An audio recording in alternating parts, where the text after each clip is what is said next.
Welcome back to the TEHNC podcast. I'm Jonathan. This is Mark. And we're here to talk a little bit more about our series on African-American cinema that we're calling Black Cinema for White People.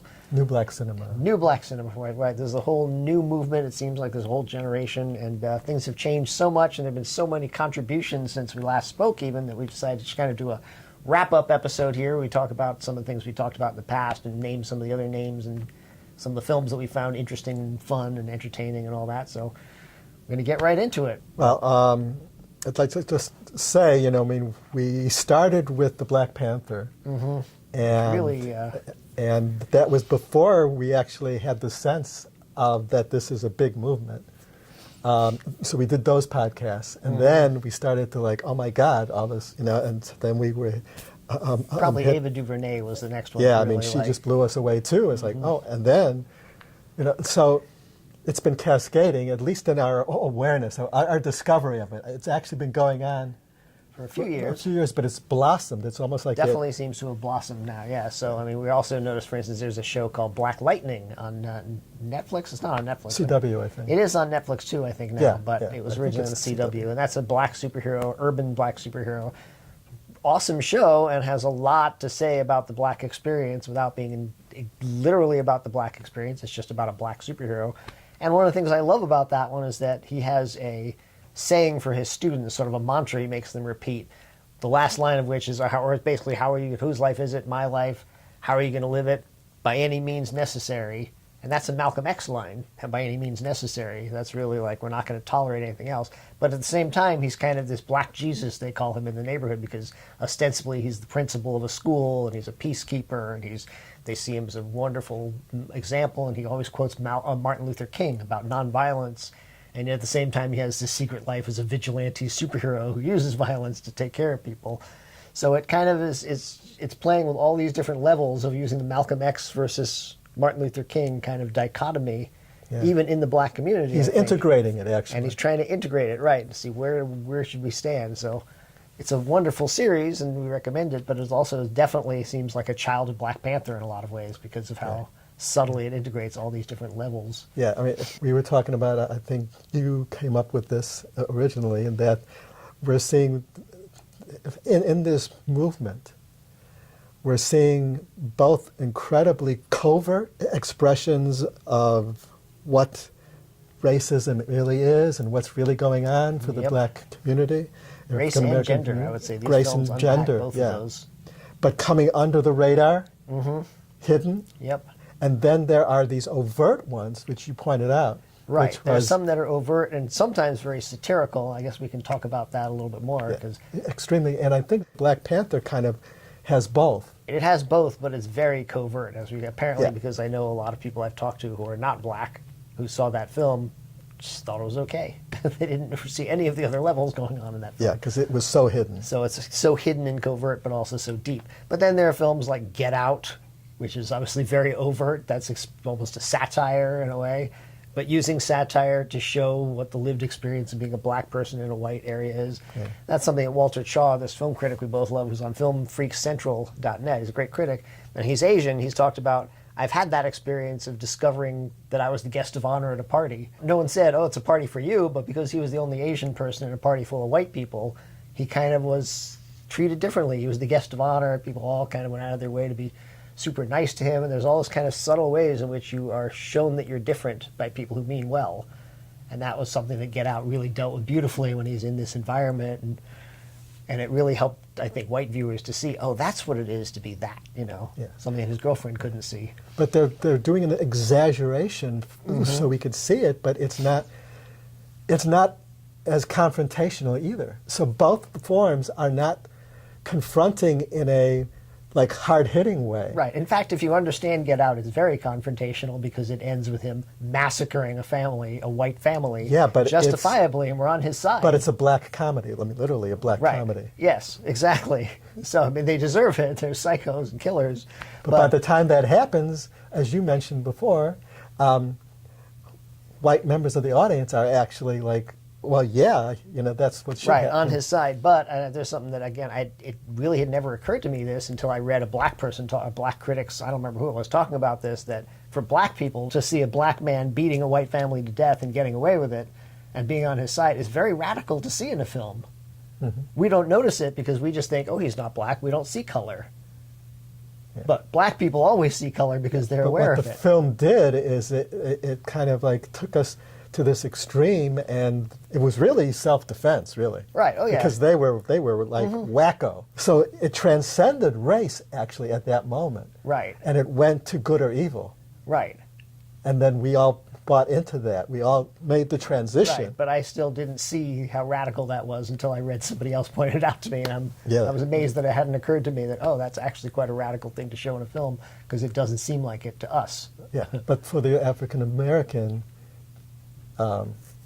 community, that was radical. Right, and I guess the really major film that came out this year that was also an over-the-top film was Boots Riley's film, Sorry to Bother You, which was a fantastic film, I thought. It was also a satire about capitalism and about structures of economic power, and about race at the same time. And there's a lot of very explicitly race-based jokes in the thing about how he has to use his white voice, and as he adopts the white persona of he couldn't give a care in the world, he's suddenly very successful. And when there's this whole scene where he goes to a party and is the token black person there, and he discovers that they all want him to be black, and behave a certain way. So I really liked that film too. I thought that was, again, It was really great. Another far out creative expression. And then you have the integration zone where they're doing various degrees of overt covert. Extreme, like Atlanta's a great example. Atlanta, the TV show Atlanta with Donald Glover, which we like a lot. Yeah, fantastic. And I just want to say real quick that if you've been watching us and you know about integral cinema and all that, integral theory, everyone that we're seeing is either near integral or integral. So there's a lot, what we could call integrative. So this is high level stuff. So we're seeing in this movement very sophisticated, art-making and communication. Yeah, and they're all communicating in an integral way, which is they're helping us to see the bigger picture, and they're also not attacking. They're either coming under the radar or over the radar. They're not coming right at it.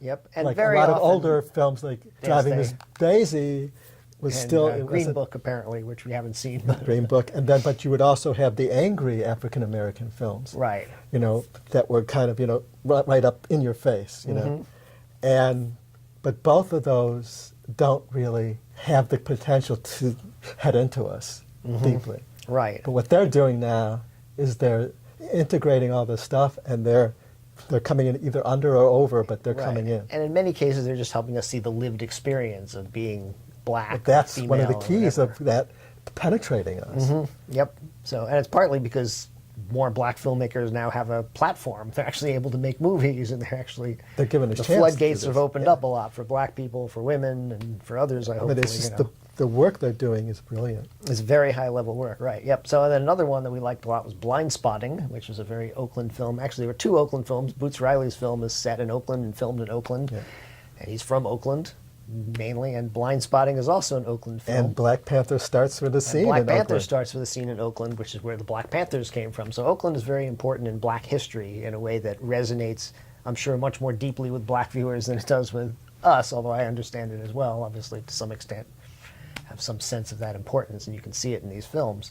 And Blindspotting is another one that is sort of mixes the overt and the covert, because Blindspotting, much of the film is done in sort of a hip-hop rap, so it's like a musical. They break into these sort of hip-hop back-and-forth dialogues, not to music at all, but it's just a sort of a higher way of communicating in a way. Yeah.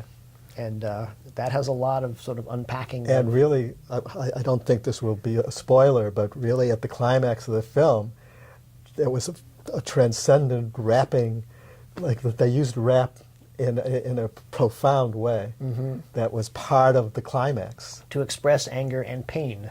Yeah, and also get you into it, but also take you out of it. It was like, it was poetic. Yeah. You know? Yeah, it's really quite good. So Blindspotting is another one we recommend very highly. David Diggs wrote it and is the star, so it's obviously his project, and he was in Hamilton before that, so that's his cred, his theater cred he has, you know. That was great. So that was a really great film as well, and I'm trying to think if there's, and then there's also, we kind of really got into Barry Jenkins too, who won the Oscar for Moonlight after it was given to La La Land, as I recall, right, accidentally. But so Moonlight was quite a good movie. That was about a gay black kid who then grows up to be a man and kind of follows him in a very sort of detached way. It just didn't really judge him at all, and kind of saw the pain, the problems he had. And Janelle Monáe was in that, which was great because I discovered Janelle Monáe this year too. I just love Dirty Computer, her new album, and the Dirty Computer Emotion Picture, I think they call it, which is really excellent. And also integral, I believe. Janelle Monáe sort of expressing different kinds of sexuality and how to be free and in all of them, and doing that into a context of oppression as well, because it's a science fiction short film. And I have to add, this is one of my favorites. I know this is just a tiny little short. I think it's called The Bully. The Bully, right. That's not from this year, but that is But this is part of this Key and Peele, movement. right. So that's part of this movement. Key and Peele, Jordan Peele, who did Get Out, previously was in Key and Peele, which is this comedy team, the two of them. And they have a brilliant short called Bully. The Bully, which is actual, it's an actual representation of, it's like a cinematic representation of the integral structure of consciousness, but dealing with a bully situation. It's like unpacking it in real time for us. Right, where he's like, no, I'm bullying you because my father beats me and treats me badly, and so I have low self-esteem. And what it does is it takes us and it shows us the perceptual fields of both sides, and then they both kind of like see each other. Right. It sort of gives you the psychoanalytic breakdown of what's going on. Yeah. If you want to be kind of technical or sort of. Yeah. But so it works really well. So and the it's social. Really so neat. it's like it's giving us, the individual, the relational, and the social, all at the same time. All at the same, right. So yeah, they do. That's a lot of these films are doing that, and working So on all the just different levels at once, and kind of unpack how they interact with each other and how that affects everything. So you can't just look at one level and try to, okay, I know what's happening. It's here. It's about the relationship. Well, it could be a social and a relationship, and all these different things that. And that is part resonate of with how they're capturing real life too, and how they're going into the everyday reality of the African American. They're doing it in a way that they're unpacking it in an integral way. Right. So they're really kind of the combination of giving us the big picture, but going in to the individual lives as your like vehicle. So actually, that's another of the Jenkins that we also liked, is his first film, Medicine for Melancholy. That was the one that Ava DuVernay said if more people had seen that, they wouldn't have been as surprised when he made Moonlight, because he's an amazing filmmaker. And Medicine for Melancholy is just about a young black man who has a real affair with a one-night stand sort of with a young black woman in San Francisco. So they're both hipsters, they're both into like electronic music and all this stuff. And a lot of it is unpacking like what it means to be one in that world, but also be black, which means that you're not quite of that world in the same way. And so it really unpacks that in a very nice, kind of witty, lively way. And yet it's about their relationship. It's not about any of those things. It's about just this conversation that they're having in their relationship. And so it kind of puts it all into that context. So on his new one, If Beale Street Could Talk, is supposed to be really great as well. I have not seen it yet. But there's also kind of a very powerful thing going on here, which is the author of the Beale Street is like a very James Baldwin, iconic figure for the African American community. Right. James Baldwin is one of the greatest authors of American, man of letters. He was a fantastic guy, very witty and erudite and smart. And so, and he amazing wrote the book writer. That Beale Street Could Talk is based on, right? So, and apparently it's a very good movie which honors the book. Baldwin was another one of those guys, and I haven't read any Baldwin, unfortunately. I want to read some, but I've seen his interviews on YouTube. You can watch some great interviews, like on Dick Cavett show, and he was a very kind of integral. He actually could really try to communicate, here's what my experience is, and whatever you think is the case, this is what my experience is of the world. And he could say that, and back then, people like that would be on television and be able to talk on Dick Cavett or whatever and explain things. And he was quite a layered thinker, I think. So I'm excited to see that one. And then the one of them we'll kind of throw in there, left field thing that we both liked is the new Spider-Man animated film called Spider-Man Into the Spiderverse, which has 3 directors, one of whom is actually African American. He was a storyboard artist for Ava DuVernay, Wrinkle in Time, and other films. And that film definitely seems like it's integrating a lot about race and class. And it actually, like Black Panther, it's revolutionary in integral cinema because both films are creating an integral form of cinematic expression, uniquely tailored for the work, you know, in a different way. But like the way in Spider-Man, you know, it's the way he is integrating the visual communication style of the comic book.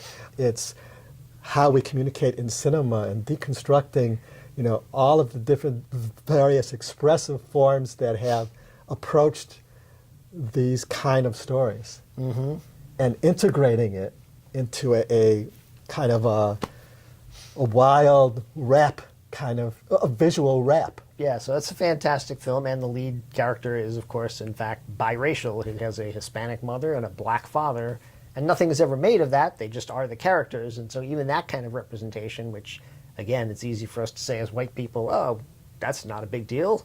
But it really is, I think, to people who are in those worlds, like, wow, I've never seen a Hispanic kid represented, you know, or a black kid represented as a superhero. And so it just kind of, and it's delivering this kind of radical message that we're all superheroes. It doesn't matter what you are. If you're black or white or a girl or a guy or a pig, whatever you want to be. So that was another great left field hit that I think is kind of in this same I would put it in the same genre kind of zone. this kind of new cinema that's very, very complex and very entertaining and very light and generally full of love. So they're all full of love. yeah, definitely. Cool. So that's what we wanted to say about that. We'll probably come back at some point in the future and talk about more of these great filmmakers. Yeah, but just to give you a sense of this, you know, this is a big wave we're seeing. You know, there's a lot of them. And these films, a lot of them are really quite complex. So a lot of people maybe can't see that, but when you start looking at them in more depth and thinking, how are they communicating? What am I understanding from this film that I didn't understand before? And sometimes if the film's really entertaining, you don't notice that it's doing that, but hopefully it does. And we also have the milestone of Black Panther, just to get to end on that. You know, at least for us, it was our inroad into the discovery of all this, but it also just recently was nominated for an Oscar, which For Best Picture. for Best Picture, which is, I think, It's the first superhero film ever to be nominated.